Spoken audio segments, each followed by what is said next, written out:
नमस्कार. आवाज माझा वृत्तवाहिनीत आपल्या सगळ्यांचं स्वागत. वळूयाच्या काही ठळक घडामोडींकडे.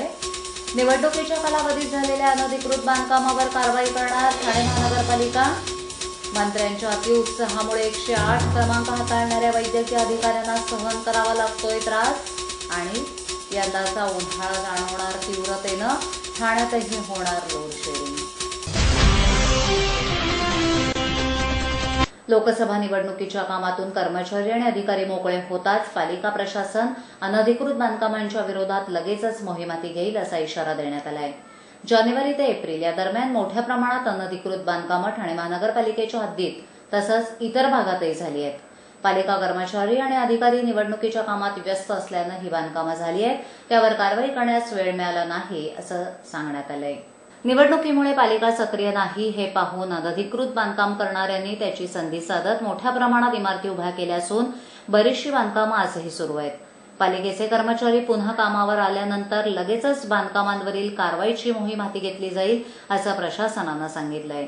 पालिकेच्या उपायुक्तांनी अनधिकृत बांधकामांवर कारवाई करणार असं सांगितलंय. आता खरोखरच पालिका प्रशासन कारवाई करते की सुरू असलेली बांधकामं पूर्ण होण्यासाठी आणखीन काही दिवस कारवाईत चालढकलपणा करून अप्रत्यक्षरित्या त्या बांधकामांना मदत करते, हे येत्या काही दिवसातच स्पष्ट होणार आहे. लोकसभा निवडणुकीची रणधुमाळी सुरू होणार हे माहीत असल्यानं अनेक अनधिकृत बांधकामं करणाऱ्यांनी आधीपासूनच तयारी चालवली होती. पालिकेचे कर्मचारी निवडणुकीच्या कामात व्यस्त झाल्यानंतर या बांधकामांनी वेग घेतला. निवडणूक काळामध्ये बांधकामं होऊ शकतात. पालिकेच्या कर्मचाऱ्यांनी निवडणुकीचं काम करतानाच आपापल्या प्रभागात अनधिकृत बांधकामं होऊ नयेत म्हणून लक्ष द्यावे असे आदेश उपायुक्तांनी दिले होते. मात्र याबाबत कर्मचाऱ्यांनी कोणतंही लक्ष दिलेलं नाही. पालिकेच्या संबंधित कर्मचाऱ्यांनी टोळ्यावर कातडं ओढल्याची भूमिका घेतली आहे. याबाबत पालिका आयुक्तांनी निवडणुकीचं मतदान संपताच आणि कर्मचारी कामावर आल्यानंतर कारवाईची मोहीम सुरू होणार असं सांगितलंय.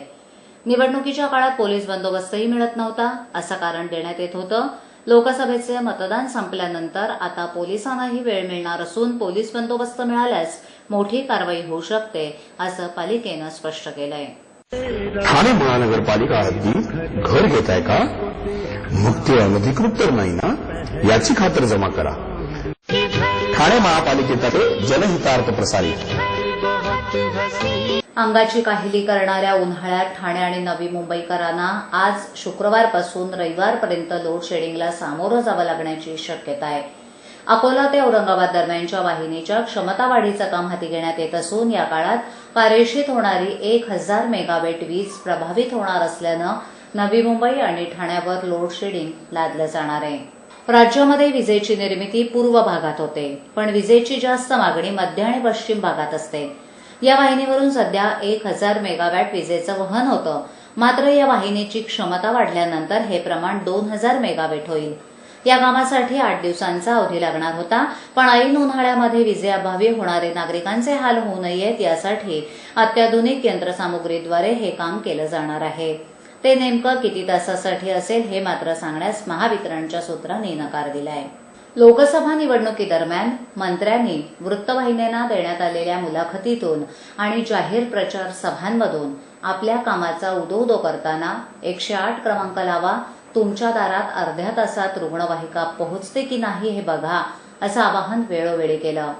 त्यामुळे 108 या क्रमांकावर तब्बल 6 लाख लोकांनी फक्त खात्री करून घेण्यासाठीच फोन लावले आणि मंत्र्यांच्या अतिउत्साहाचा ताप तेथील कर्मचाऱ्यांना झाला. गरजूंना तातडीनं वैद्यकीय सेवा मिळावी म्हणून राज्यात 1 मार्चपासून सुरू करण्यात आलेल्या घरपोच रुग्णवाहिका सेवेच्या 108 या क्रमांकाला मंत्र्यांच्या अतिउत्साहाचा जाच सहन करावा लागला. लोकसभा निवडणुकीदरम्यान राज्य सरकारनं गरिबांसाठी अनेक लाभदायक योजना अंमलात आणल्याचा लेखाजोखा मांडताना मुख्यमंत्री, उपमुख्यमंत्री, आरोग्यमंत्र्यांनी आपल्या जाहीर सभांमधून आणि वृत्तवाहिन्यांना देण्यात आलेल्या मुलाखतीतून 108 क्रमांक लावा, केवळ अर्ध्या तासात तुमच्या दारात रुग्णवाहिका पोहोचते की नाही ती बघा असं अतिउत्साही आवाहन जनतेला केलं. मात्र मंत्र्यांनी केलेल्या या आवाहनाचा जाच 108 हा क्रमांक हाताळणाऱ्या वैद्यकीय अधिकाऱ्यांना सहन करावा लागतोय.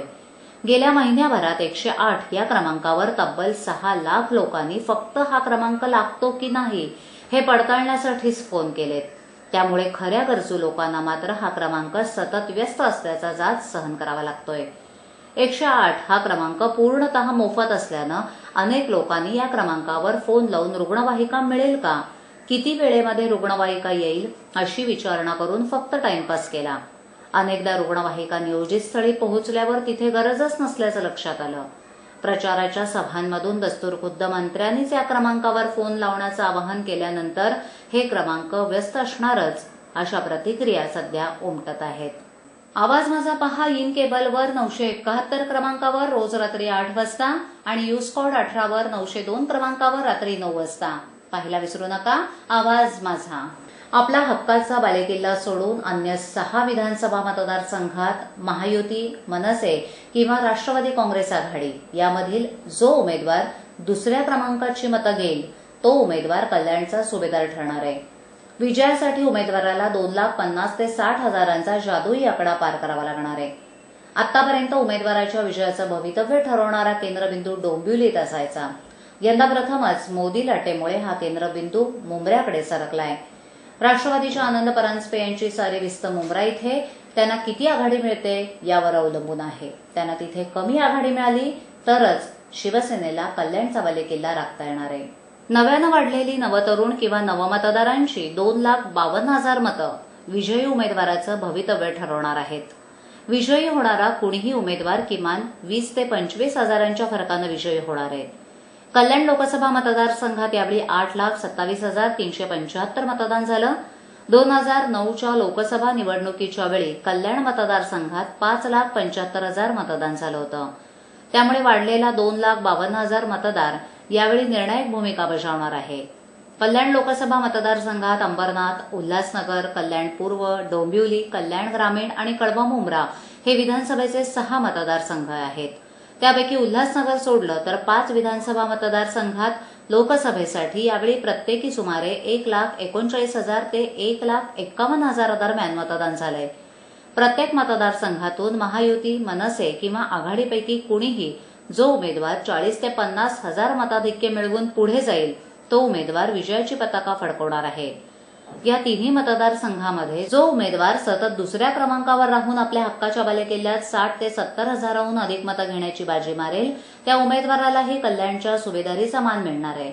डोंबिवली विधानसभेत शिवसेनेचे डॉ. श्रीकांत शिंदे प्रथम क्रमांकावर राहतील.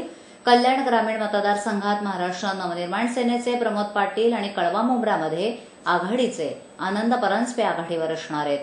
या मतदारसंघांव्यतिरिक्त अन्य विधानसभा मतदारसंघात हे तिन्ही उमेदवार किती मतं घेतात आणि एकमेकांची मतं किती खातात यावर या तिन्ही उमेदवारांचं भवितव्य अवलंबून आहे.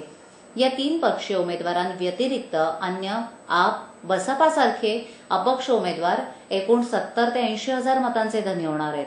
8,27,000 एकूण मतदानाचा विचार करता अपक्षांनी खाल्लेली 80,000 मतं, तिन्ही उमेदवारांनी आपल्या बालेकिल्ल्यासह अन्य मतदारसंघात मिळालेल्या एकूण प्रत्येकी 2,40,000 मतांचा विचार करता 2,50,000चा जादुई आकडा जो उमेदवार पार करेल तो कल्याण लोकसभेचा सुभेदार होईल.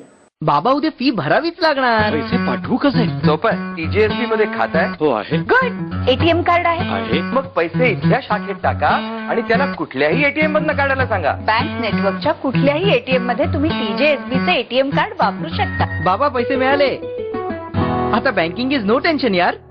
सुप्रीम कोर्टाचे स्पष्ट आदेश असतानाही ठाणे शहरात फेरीवाला धोरण राबवण्यास विलंब करणाऱ्या ठाणे महापालिकेचे शुक्रवारी हायकोर्टानं कान उपटलेत. प्रतिज्ञापत्र सादर करण्याची मुदत देऊनही कोणतीही माहिती न देणाऱ्या ठाणे महापालिकेवर हायकोर्ट संतप्त झालं असून येत्या 5 मे पूर्वी फेरीवाला धोरणाबाबतचं प्रतिज्ञापत्र सादर करण्याचा आदेश हायकोर्टानं दिलाय. ठाण्यातील एक जागरूक नागरिक डॉ. महेश बेडेकर यांनी शहरातल्या फेरीवाल्यांच्या वाढत्या उपद्रवाविरोधात सन 2010 मध्ये मुंबई हायकोर्टामध्ये जनहित याचिका दाखल केली होती. त्यावर 9 एप्रिल रोजी झालेल्या सुनावणीत पालिकेला फेरीवाला धोरणाची तातडीनं अंमलबजावणी करा आणि त्याबाबतचं प्रतिज्ञापत्र सादर करा असे आदेश न्यायमूर्तींनी दिले होते. मात्र पालिकेनं तसं प्रतिज्ञापत्र सादर केलं नसल्याचं शुक्रवारी उघड झालं. या कारभाराबाबत कोर्टानं नाराजी व्यक्त करून फेरीवाला धोरण सादर करण्याचे आदेश न्यायमूर्ती अभय ओक आणि न्यायमूर्ती ए सय्यद यांच्या खंडपीठानं दिलेत. केंद्र सरकारनं राष्ट्रीय धोरण जाहीर केल्यानंतर गेल्या 4 वर्षात ते पालिकेला राबवलेलं नाही. शहरातील फेरीवाल्यांची नोंदणी, त्यांच्यासाठी विशेष झोन यांचा समावेश असलेलं धोरण पालिकेनं तयार करणं अपेक्षित होतं, मात्र अद्याप तसं धोरणच तयार झालेलं नाही. आयुक्तांच्या अध्यक्षतेखालील पोलीस आयुक्तांसह 6 सरकारी विभागांचे प्रतिनिधी, फेरीवाल्यांचे प्रतिनिधी, स्थानिक रहिवाशांचे प्रतिनिधी, डॉक्टर, वकील, महिला मंडळांच्या प्रतिनिधींचा समावेश असलेली समिती नुकतीच स्थापन झाली असून तिची एकमेव बैठक झाली आहे. आजच्या ठळक घडामोडी शेवटी पुन्हा एकदा.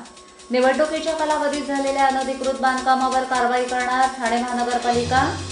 मंत्र्यांच्या अतिउत्साहामुळे 108 क्रमांक हाताळणाऱ्या वैद्यकीय अधिकाऱ्यांना सहन करावा लागतोय त्रास.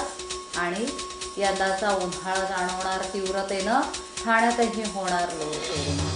आपल्या विभागातील काही सूचना अथवा समस्या असल्यास आमच्यापर्यंत जरूर पोहोचवा. आम्ही तुमचा आवाज नागरिकांपर्यंत नक्की पोहोचवू. आवाज माझा वृत्तवाहिनीसाठी कॅमेरामन, रिपोर्टर तसंच वृत्तनिवेदिकेची आवश्यकता असून इच्छुक उमेदवारांनी कार्यालयाच्या पत्त्यावर संपर्क साधावा. आम्हाला संपर्क करण्यासाठी आमचा पत्ता आवाज माझा 103 सायलेक, आदर्शनगर समोर, कोलपाड रोड, ठाणे पश्चिम. आमचा दूरध्वनी क्रमांक 9773533326. आमचा ईमेल आयडी awazmaza.tvnews@gmail.com. आवाज माझावरील एखादी बातमी पाहायची राहून गेली असल्यास यूट्यूबवरही ती तुम्ही पाहू शकता.